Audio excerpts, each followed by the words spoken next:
In 1503, a metal was created that revolutionized warfare within the Trench Crusade. It was then the War Prophet Angelos, guided by Saint Ellegius, discovers the formula of Orichalcum Steel. Though extremely costly to produce, the metal proves to be effective against all missile weapons and is still used to this day. In this video, we'll go over references to it across the lore and then analyse how it draws on real-world inspiration, perhaps linking it back to Atlantis, within real-world lore at least.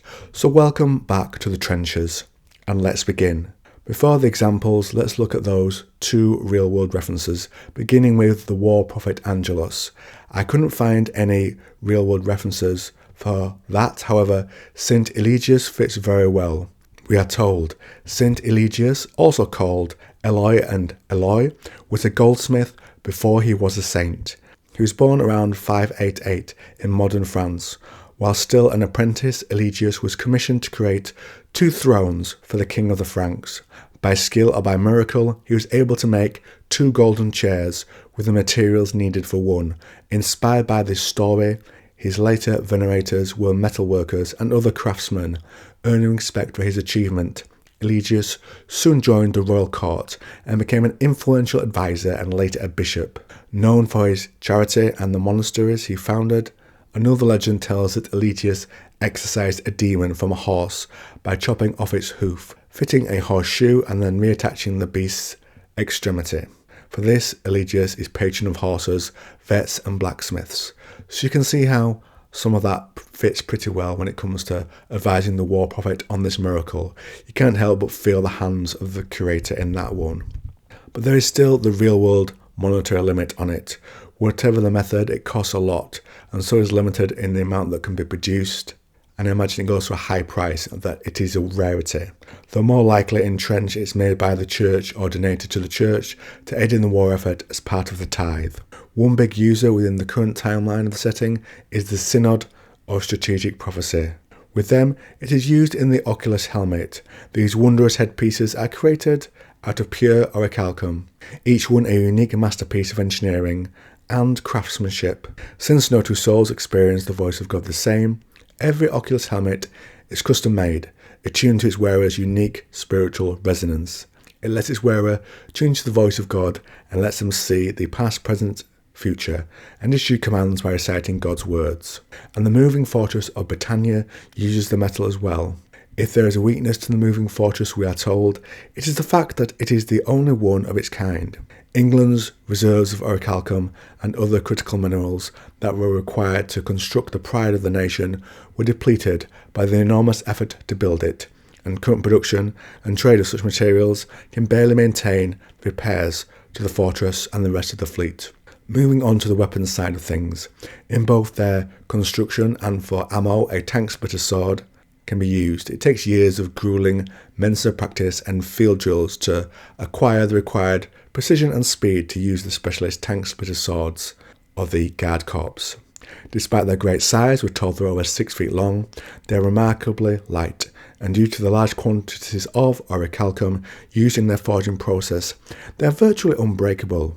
They are often used to disable tanks and other armoured vehicles by either slicing their armour open or disabling them with an accurate swing to sever their tracks. Before any battle, they are treated with a special metal melting chemical compound, which melts the armour, making it far deadlier against armoured targets than those who wear Dodd. The heavy shotgun is mostly used by mechanized heavy infantry. This massive 8-bore shotgun is used to take down extremely powerful and large opponents at short range. It is known as a wolf killer in New Antioch, as it is the weapon favoured by the soldier of the Duke to take down the heretic werewolf assault beasts. Heavy shotguns use tungsten orichalcum alloy shot, which explains their enormous stopping power at short range. The silenced pistol is a sophisticated sidearm made of orichalcum or other holy metals, or from infernal iron taken from the very prisons of hell to muffle the wails of the damned. It is virtually silent and is excellent for ambushes or for shooting from behind cover. But what about protection, that side of things? First, the trench shield. Shields used in trench warfare are made of steel reinforced with orichalcum. to allow them to withstand even high caliber bullets. And for more heavy duty attacks, the heavy ballistic shield. These massive shields are made of aramid fibre mesh and orichalcum steel alloy. They are so great that they can only be used by heavy mechanised infantry, and even then they are too cumbersome to be used in fast-paced melee. They are mainly used for protection during their ponderous advance towards the enemy. Now the term Orichalcum has its origins in Atlantis.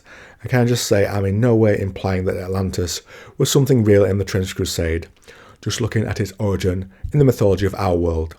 Now I mentioned this story in another video, but I thought Orichalcum was something just for Trench Crusade. And I was watching an anime on Netflix called Spriggan. The main character has a suit that is in part made with Orichalcum. This surprised me, so after finishing the first episode, and I didn't carry on if you're caring about that, I looked the word up, and it has links to Plato and Atlantis, which by itself is very cool. The World History Encyclopedia gives us the following. It looks like gold. The Greek origin of the name means mountain copper. It's mentioned in many literary places. In our wheelhouse there is mention of the legendary king of the Rutuli and the primary foe of Aeneas, who is in the Aeneid by Virgil, who wears a breastplate made of gold and white orichalcum. Orichalcum is frequently mentioned in Plato's Crusades, in which he tells the story of the legendary lost continent of Atlantis. Plato claimed that Orichalcum was mined in many parts of Atlantis, and that its buildings, including the royal palace and the temple of Poseidon, were covered with it, making them shine with a red light. In the interior of the temple, the roof was of ivory, curiously wrought everywhere with gold and silver and orichalcum, and all other parts, the walls and pillars and floor, were coated with that same metal. Plato also claimed that the laws of Atlantis were given by Poseidon, which were then inscribed by the first kings of Atlantis on a pillar of orichalcum. Many believers and researchers of Atlantis searched for the metal in the hopes that it would lead them to the fabled continent. So you can see, whilst not warfare-based in Plato's writing, it has a certain lustre to it, with the metal being used on a temple and on a pillar, kind of like the Ten Commandments, or how I believe it's Alfred the Great had laws written out for the general folk to understand. So please let me know what you think to the law in the comments. Did you finish Spriggan and you advise me to carry on? Or if you like this video on the Trench Crusade, well, you may also like this one, and if you want a Wall of Trench Crusade audio, check out my Trench playlist. I also cover the Gundaka 40k, if that's also in your wheelhouse.